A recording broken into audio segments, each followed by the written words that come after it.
Tapi aku masih ngerasa kayaknya kliennya yang bikin lombanya tuh nggak tahu kalau aku ini cowok. Jadi di event itu sekitar 35 orang, cewek semua, nggak ada yang cowok.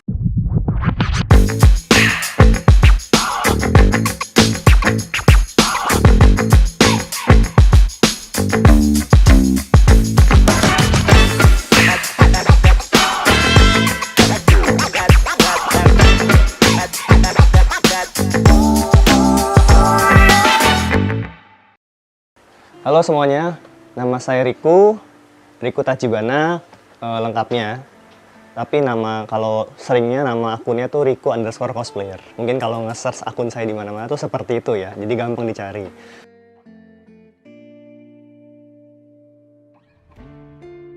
Oke, di sini saya bercosplay sebagai Violet. Ini karakter dari game Arena of Valor. Itu mobile game mungkin yang pernah main tahu. Kenapa saya cosplay karakter ini? Karena saya menyukai karakter ini. Kalau saya main game itu, saya suka banget. Dan di sini Violet ini adalah karakter wanita ya. Sedangkan saya pria. Jadi saya mengcosplaykan karakternya berlawanan dengan gender asli kita. Itu disebut crossplay. Baik cowok jadi cewek atau cewek jadi cowok. Tapi di sini mungkin karena cowok jadi cewek masih agak tabu ya di sini. Saya menjelaskan lagi, meluruskan, kita bukan berarti waria ya, tapi di sini hanya sebagai seni peran. Jadi kita itu namanya seni itu sebenarnya nggak ada batasnya. Toh hanya untuk keperluan seni. Nah, jadi crossplay itu ketika kita mengcosplaykan karakter yang gendernya berlawanan dengan gender asli kita. Contoh, misalkan cewek jadi cowok atau cowok jadi cewek, itu sama saja. Bedanya dengan crossdress adalah, jadi ada istilah crossdress juga. Jadi saya jelaskan perbedaannya. Crossdress itu adalah ketika seseorang hanya menggunakan pakaian lawan jenisnya. Tapi kalau untuk cosplay, karakter disebutnya crossplay. Jadi karena kita menjadi karakter tertentu, yang itu namanya berlawanan dengan gender asli kita. Saya cosplay itu segala apa saja, berbagai genre sebenarnya. Cuman memang di komunitas cosplay itu di Jakarta, di Indonesia lah ya, saya lebih dikenal saat saya crossplay. Maksudnya mungkin saya sering lombanya atau ketika saya mengisi acara jadi guest star atau bagaimana, itu saya crossplay. Jadi saya lebih dikenal saat saya crossplay. Sebenarnya saya cosplay apa saja, genrenya tokusatsu, apapun, semuanya yang horor, semuanya apapun saya cosplaykan sebenarnya. Superhero gitu, saya cosplaykan semuanya. Hanya saja di awal-awal saya benar-benar serius cosplay itu, saya meng-crossplay. Kenapa? Ada alasan tersendiri. Karena menurut saya, itu crossplay itu unik. Unik, maksudnya tantangannya tinggi. Apalagi kalau kita cowok jadi cewek. Kalau cewek jadi cowok itu banyak ya. Banyak lah, makanya lebih banyak jumlahnya dan mungkin ya lebih wajar, lebih diterima masyarakat.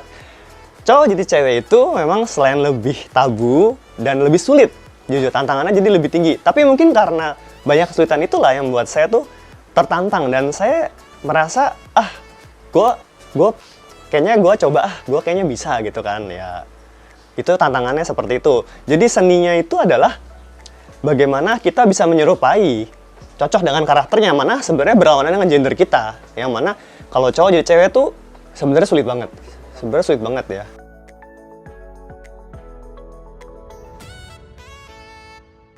Kalau seringnya sih dulu awal-awal sekitar tahun mungkin awal-awal saya aktif ikut lomba segala macam, saya memang lebih image saya tuh cross ya dengan cosplay dengan karakter perempuan ya, karena saya merasa apalagi untuk suatu perlombaan itu sangat menurut saya bangga gitu jika kita bisa melakukan sesuatu yang sulit, apalagi bisa sampai menjuari lomba. Itu tuh menurut saya menantang sekali dan kalau kita bisa mencapai itu bangga banget gitu. Dan membuktikan juga bahwa crossplay ini adalah seni gitu. Dan itu sesuatu yang tidak mudah dan harus diapresiasi, menurut saya seperti itu.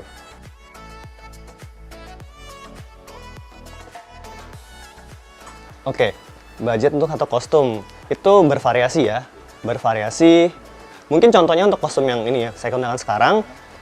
Ini sih let's say budgetnya untuk bahan dan segala macam ya let's say 1 juta sampai 1,5 juta kira-kira ya range-nya ya. untuk semua bahan-bahan lah, apapun ya, dari bahan baku dan ya materialnya apapun semuanya itu sekitar segitu, kira-kira 1,5 juta sampai 1 juta kisarannya untuk kostum ini ya. Dan ini pengerjaannya termasuk lumayan cepat sih ini, karena ini kerja tayang waktu itu untuk lomba sih, sekitar 6 hari gitu. 6 hari lah ngebut, sama weaponnya ya, cuman saya kan tidak menampilkan weaponnya gitu, ada weaponnya juga sebenarnya.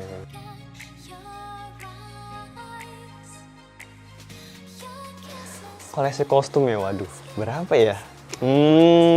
Banyak sih. Koleksi kostum sebenarnya ada juga yang properti bersama sih. Jadi saya kan ada kayak semacam studio cosplay. Jadi kita kan kayak join ya. Jadi kita ada kostum yang bersama untuk job, ada yang pribadi. Kalau that's why maksudnya saya juga pakai kostumnya semuanya. Sudah saya pakai juga. Kalau yang benar-benar pribadi sih, mungkin yang termasuk yang sudah saya jual mungkin apa ya, let's say banyak sih mungkin, tapi nggak sampai 1 sih. Let's say under lebih dari 60. Let's say seperti itu ya. Mungkin udah nggak ada kostumnya.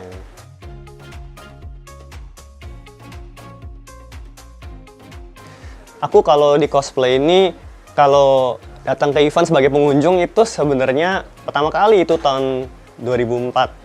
Tapi itu sebenarnya aku awalnya tuh aku sukanya band Jepang. Aku suka banget visual kei. Aku dulunya anak band Jepang ya, sebelum aku cosplay. Jadi awal datang ke event dulu 2004 itu Animoster G-Sound Digital Land, ya mau ngeliat band, aku nggak terlalu perhatiin cosplayernya. Saya cosplayer juga belum banyak waktu itu ya, dan belum banyak juga yang bagus gitu. Jadi artinya aku awalnya sebenarnya dari band sebenarnya. Tapi kalau mulai cosplaynya, mulai bener-bener cosplay ke eventnya itu tahun 2010 sebenarnya. Tapi itu bener-bener have fun banget sih waktu itu. Dan jarang-jarang ya, hanya event-event besar aku datangnya gitu.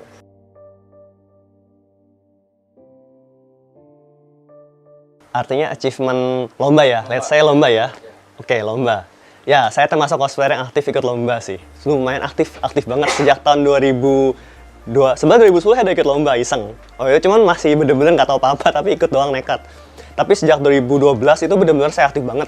Dan lomba yang paling berkesan itu sebenarnya yang paling berkesan itu ada 2 lomba. Kalau dari segi menangnya, achievementnya. Satu itu saya pernah, jadi gini, ini unik ceritanya. Jadi saya pernah ikut lomba itu yang diadakan oleh salah satu merek produk sabun kecantikan. Dan di situ dia sebenarnya konser K-pop, ngundang girl band K-pop luar Korea. Cuma dia bikin lomba cosplay. Nah, waktu itu lomba cosplaynya tuh unik. Jadi seleksinya itu by sosmed. Kebetulan aku kenal dengan panitianya waktu itu kan. Aku tanya, di sini disebutnya girl cosplay competition. Tapi aku nanya kan, ini maksudnya apa? Tapi tulis diperbolehkan cross dress. Aku bingung di rules-nya, aku tanya, maksudnya apa sih? Kayak gini, ceweknya boleh jadi cowok atau bagaimana? Terus dia bilang gini, oh kamu kan sering nge-cross jadi cewek, ikut aja katanya. Terus aku pikir, nggak apa-apa nih, ikut aja nih. Ya udah dah, aku iseng aja ikut kan. Nah di situ aku iseng ikut, tapi aku daftar dari kasih foto doang, cuman dari online ya. Terus tapi aku masih ngerasa kayaknya kliennya yang bikin lombanya tuh nggak tahu kalau aku ini cowok. Jadi nah makanya pas setting committee aku nggak datang. Di telepon aku nggak angkat, tapi aku balas SMS kan. Hari H aku datang lomba itu aku sama teman cewekku. Jadi oke, aku sampai yang daftar ulang kamu aja deh gitu kan. Nah pas bener-bener pas lomba itu bener-bener girl cosplay competition. Jadi di event itu sekitar 35 orang cewek semua, nggak ada yang cowok. Aku doang yang cewek bohongan gitu. Ikut kan, aku doang ikut. Terus ya udah pede aja, bodo amat kan. Pede aja ya kan. Set. Aku juara 2 ternyata pas pengumuman juara 2 kan. Itu kaget banget kan.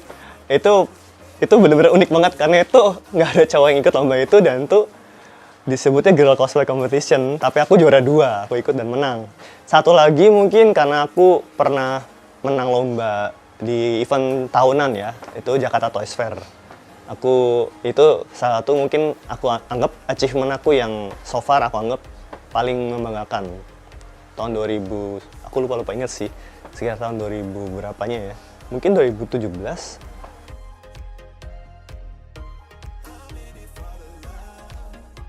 Kalau cosplay sih nggak apa-apa, Kalau crossplay pastinya kontra dong, pasti. So pasti kontra. Nggak bisa terima, itu pastinya ya. Apalagi lingkungan-lingkungan teman-teman masa kecil sih, itu udah pasti ya. Tapi berhubung nggak terlalu banyak hubungan juga sih. Tapi kontra banget. Awal-awal aku aktif-aktif nge-cross ya, kasarnya crossplay itu sangat-sangat kontra. Dan orang tua juga sebenarnya nggak support sih. Mama sedikit support, sempat sedikit support mama. Cuman ya sudahlah, yang penting kan itu hanya sebagai seni gitu. It's okay gitu kan. Tapi kalau ayah dan yang lainnya sih nggak support sebenarnya, karena ya mindset kita orang Indonesia mungkin masih berpikir sulit ya. Meskipun tahu aku tuh straight, tapi tetap nggak suka ngeliatnya gitu aja sih sebenarnya. Seperti itu. Kegiatan lain selain cosplay, oke. Jadi sebenarnya kan kalau orang kan cosplay itu hobi ya. Ya aku hobi sih, tapi bisa dibilang sudah lebih ke bisnis juga, karena sebenarnya aku juga banyak menekuni job-job cosplay. Jadi let's say aku juga pernah handle event gitu. Aku juga pernah bikin event beberapa kali. Aku juga sering jadi organize talent management lah. Jadi aku misalkan ada kebutuhan talent apa gitu untuk cosplayer ya.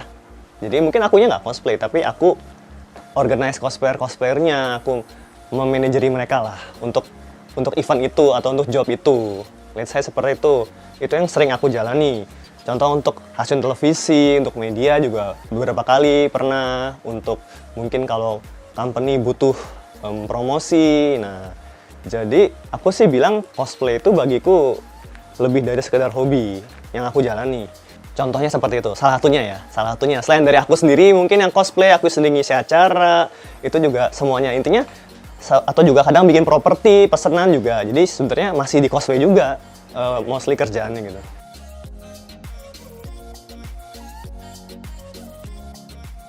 Memang, sejak COVID ini berasa banget. Jadi, karena aku lebih pencarian di cosplay itu berasa banget. Jadi, ya otomatis job baik yang cancel, job offline ya, baik yang cancel otomatis.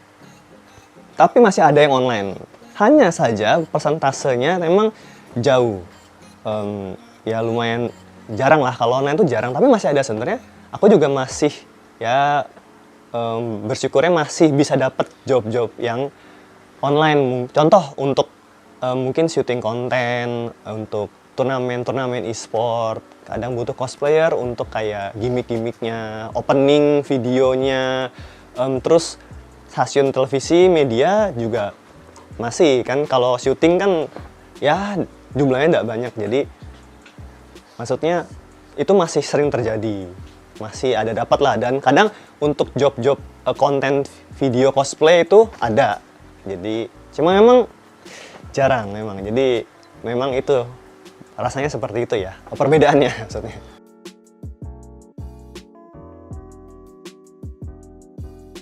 Ya untuk dunia cosplay secara keseluruhan ya, secara umum, kedepannya ya harapannya, kalau aku sih berpikir lebih situasional ya. Mungkin harapannya mungkin cosplayer Indonesia bisa terus berkarya dan terus berkembang, berkarya mungkin lebih ke level internasional di era yang sekarang serba online. Ya karena sekarang kedepannya kita nggak tahu kapan akan offline lagi. Itu aja sih.